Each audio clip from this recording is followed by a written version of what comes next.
Hey, this is Nathan Lee, aka the Brave Artist, and I'm doing an impromptu Life is Art.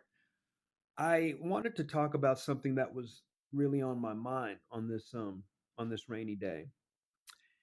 And what it is basically the fast nature of everything. You've heard of fast food, you've heard of fast fashion. Uh, I think we're entering an era of fast art.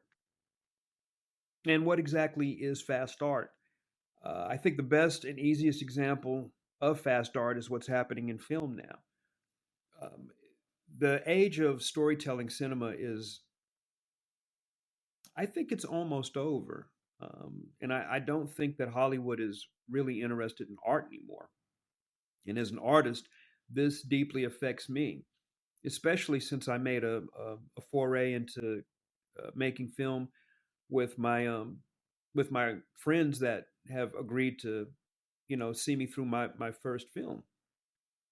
Um, Documentary notwithstanding, Transcend was a good experience, but to make an actual narrative fictional piece of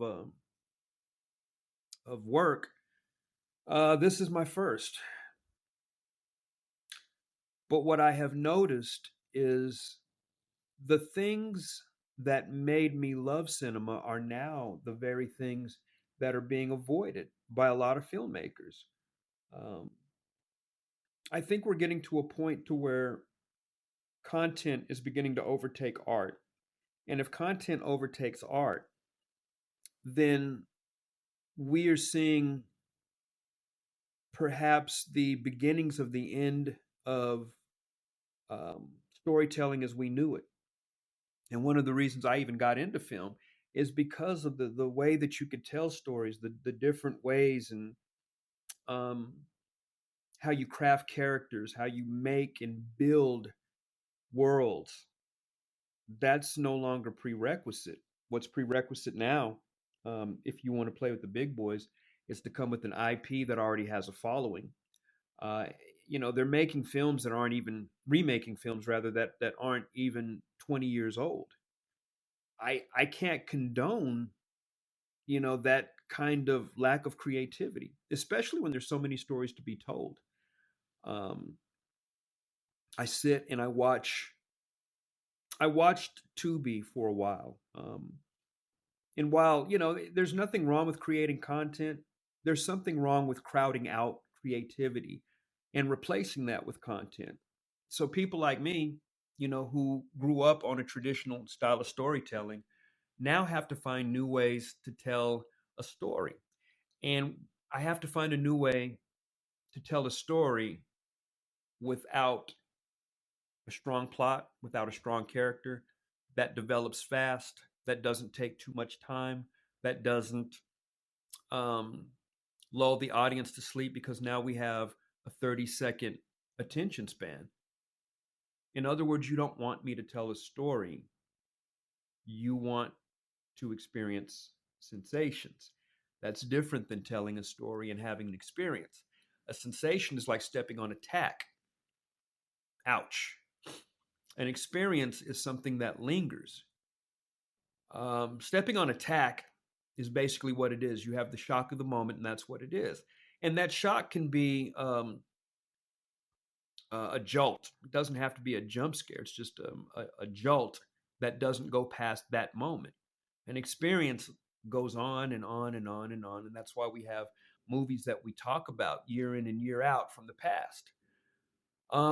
Most of the content that's being created now on platforms like Tubi, they're they're not going to be remembered. And I used an analogy one time, which was film today is a lot like pizza rolls.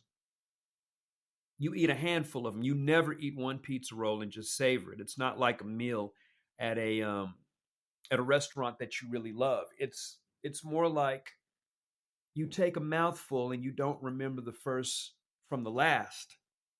You just remembered, well, it tasted all right. I got full and it went well with beer. Much like chicken McNuggets, much like fast food, much like microwavable food. It's not memorable. So if we're going in that direction, then we have to ask, what is film going to be for except a momentary sensation? And if that's all that it can be now, I don't know that I'm necessarily interested in it. I really hope people enjoy the work that me and my crew have done in this freshman effort. No budget. It's not going to be like a super blockbuster with things blowing up and stuff like that. But there is a story, um, surreal and abstract as it may be. There's a story, but I can't see myself creating art that is devoid of art. That's that's a complete contradiction of everything that I am. So we'll see if in the future, um, film that still cares about craft exists, or if we continue our path to becoming this non-feeling, non-aspiring um, monolith that doesn't care about aesthetics or experiences anymore. I'd love to know what you think. This is your guy, Nathan Lee, aka The Brave Artist with Life is Art, sharing a quick thought. And share, like, and subscribe should you find our small channel on YouTube. And until the next time, take care.